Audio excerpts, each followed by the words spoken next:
Hey guys, in this video I'm going to continue where I left off in the previous one, where I was building a load balancer from scratch in Golang. What I'm going to do in this video is I'm going to extend the load balancer to have a health checking functionality where it will keep pinging the servers in the list to see if they're up or down. If one of the servers is not responding, it will mark them as down and not route any request to it until the server is up. But before I get into health checking, I'm going to address some of the feedback that I got from Reddit. So one of the guys on Reddit mentioned that I was creating a reverse proxy for every request. So what I could do is move this out and then create reverse proxies immediately when I start the load balancer and then cycle through the reverse proxies instead of cycling through the URLs. The other feedback that they gave is burning in the size of the URL list instead of using the length function. What they mean is here I've directly hard coded the number 5, which is the number of URLs. Instead, what I should be doing is using length of server list. So this way, even if I add or remove more URLs from the server list, this math should not get disturbed. So here now, instead of storing a list of strings, I'm going to make it a list of reverse proxies.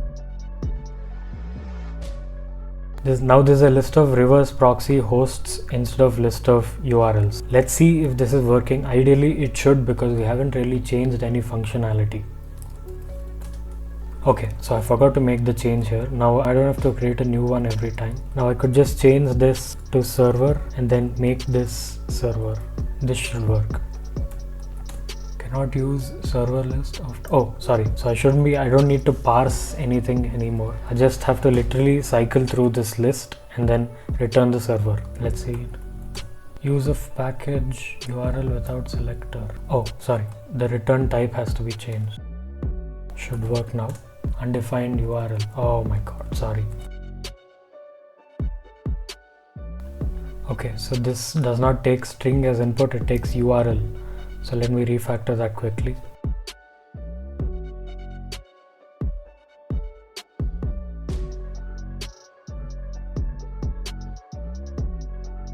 Okay, this should work. Finally. Okay, so the load balancer is working. I've also incorporated the feedback from Reddit. Now I'm going to build the health check functionality without any further ado. Okay, so what is health check, right? Health check is a mechanism where the load balancer keeps checking the health of all the hosts that it is attached to see if the host is up or down. If the host is down, then it won't forward any requests to that host until it's back up. So how is this achieved? I'm going to create a new file altogether to create a health checker.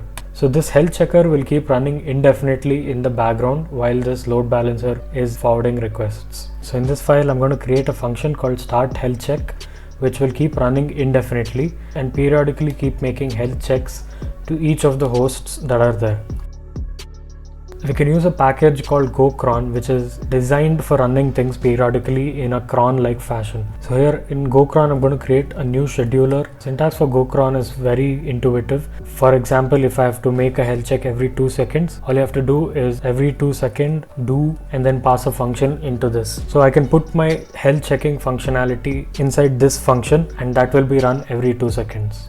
But we need to schedule a health check for all of the hosts that we have. So we need to call this multiple times in a loop for all of the servers in the list. So I'm going to iterate through the server list and then call this do function for all of them. Now we have some kind of a scheduling mechanism and it will run for every server that we have. But we need to write the logic for health check itself. So I'm going to create a separate function for that called check health. First of all, before we go any further, where do we maintain the health of each of the servers? Right now, servers are standalone elements in this array, but we need some kind of a structure or a class that holds all the information related to one server. So I'm going to create a structure called server, which will hold the URL, the pointer to the reverse proxy, and the health itself, and maybe even the name for the server. I'm going to make health a boolean, so if it's true, that means it's healthy. If it's false, it's not healthy. So the server structure might have a few methods, so I'm going to put it in its own file.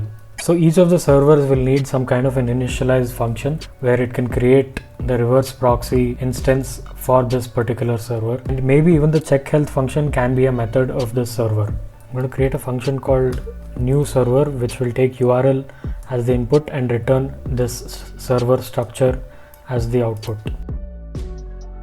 I think I can copy some of the functionality from this.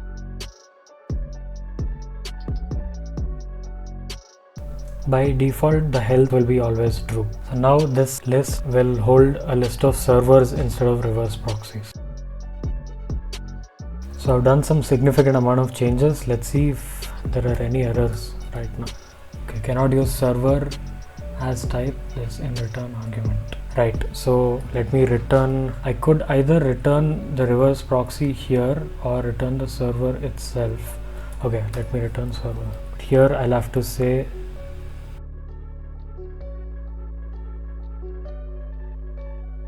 okay, so the load balancer is running. So we can assume there are no errors right now. For some reason my linter is not working. I was trying to shift permanently to Vim, so I messed up some of the Go tool chain. Okay, so let's directly start writing the health checking logic. So let's make check health a method of the server.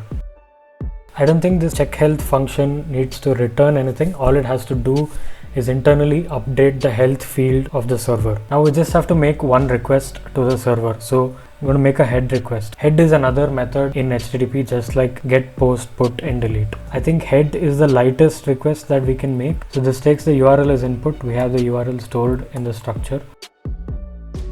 So we don't really care about what it responded with. We just need to see if the response is 200 okay or not.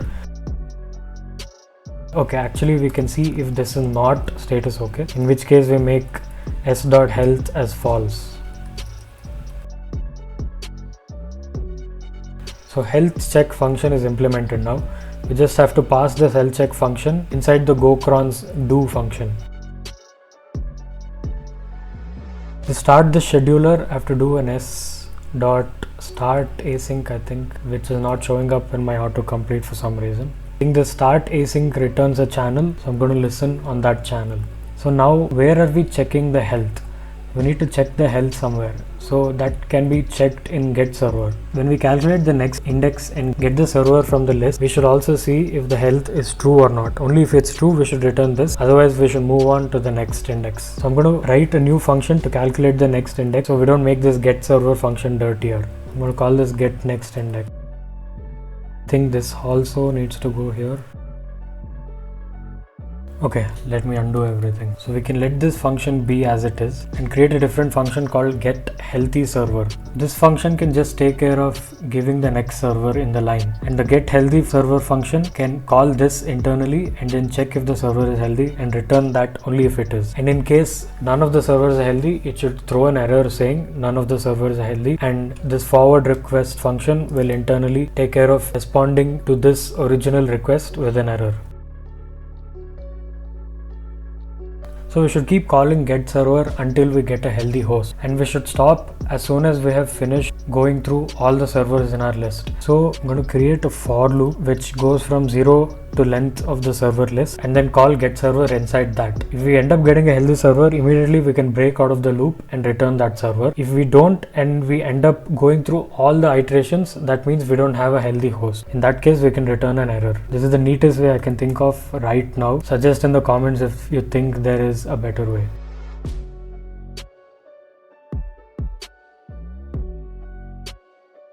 So now here, instead of calling get server, we should call get healthy server.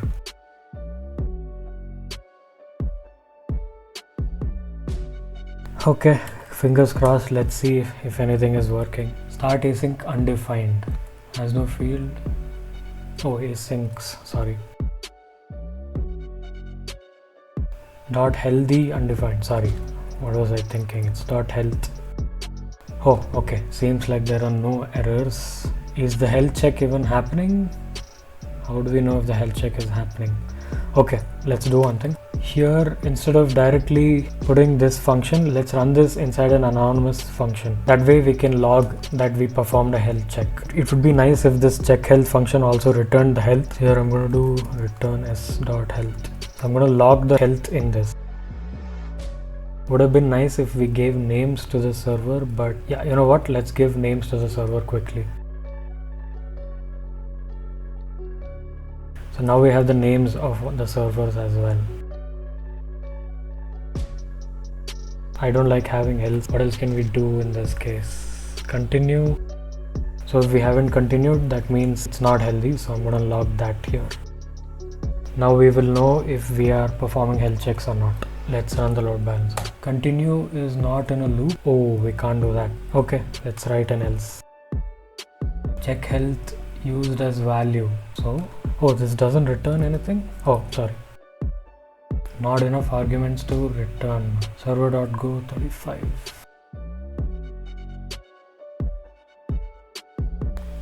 Okay, so no more errors, but we're also not seeing any logs.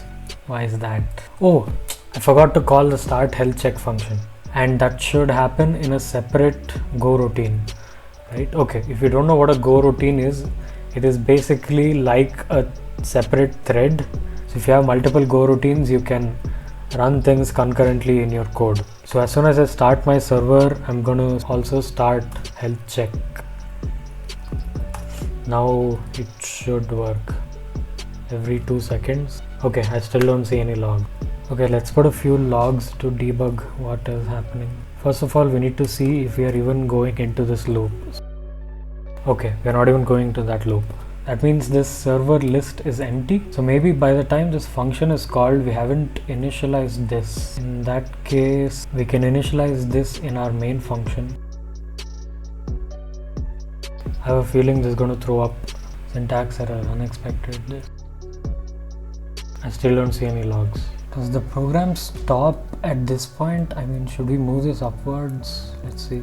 I can see logs. Oh, okay, at least something happened. So connection was refused, which is expected, but why did it panic? Server.go 33. Okay, it looks like if there was no response, we can't do a dot status code on a nil object. So we'll have to return at this point. So we'll do a dot health. I don't think it's necessary to log that. I can also remove this log. Let's see now. Okay, but the names are all 5 for some reason. Oh, okay, this is a bad idea. So I don't think we can call this do function inside a loop, or maybe this could take in server as input. Maybe let's see if this works. Server is not a type.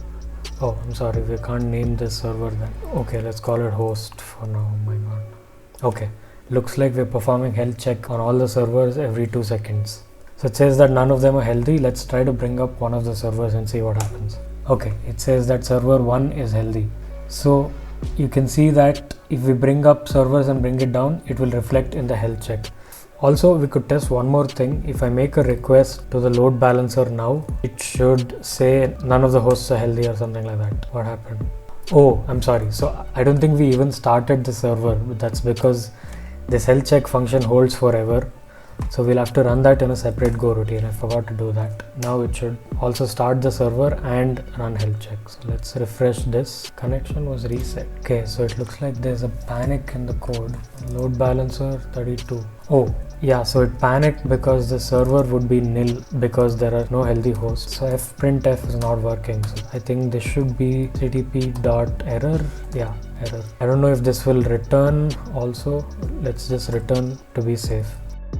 Cannot use error.error. Okay, so it takes an error string and an HTTP code. You can do a simple concatenation and then pass in the status code as internal server error.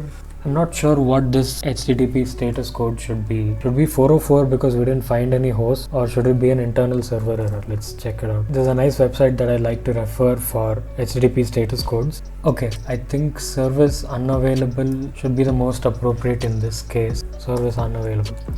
That's a 503. Okay, so let's see now. Health check are happening.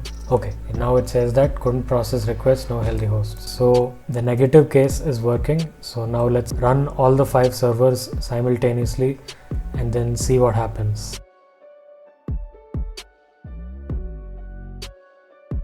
So as you can see now, everything is marked as healthy. So we should be routing to the appropriate servers. So you can see that we're landing the requests on actual servers and we're also cycling through them. We'll bring down 2 servers. Let's see what happens. So now both the servers have been marked as unhealthy. Ideally we should not route to them. So let's see if that works. Yeah, so as you can see, we're only routing through 1, 2 and 5. If we mark everything as unhealthy except 1, all the requests should land there. Yeah, now all the requests are going to server 1. So looks like our health check functionality is working. So if we bring this down, it should say that no healthy host. And as soon as we bring one of them back up, we wait for the health check to happen at least once. That is one of the disadvantages. So after we brought the server up, we should wait for a window of time until the health check happens for that server. Until then, the requests will continue failing because we've marked it as unhealthy. Once it's marked as healthy, the request will start routing to it. So this is a pretty good load balancer in terms of functionality. I think this pretty much covers most of the features a load balancer should have. I'm not sure what else a load balancer could have. Tell me if I've missed something in the comments. So that's it for this video. If you liked what you saw, then hit the like button to make sure this video appears on other people's feed, and also hit subscribe if you want to see more such content. Also suggest me what I should build for my next video. Thank you. See you next time.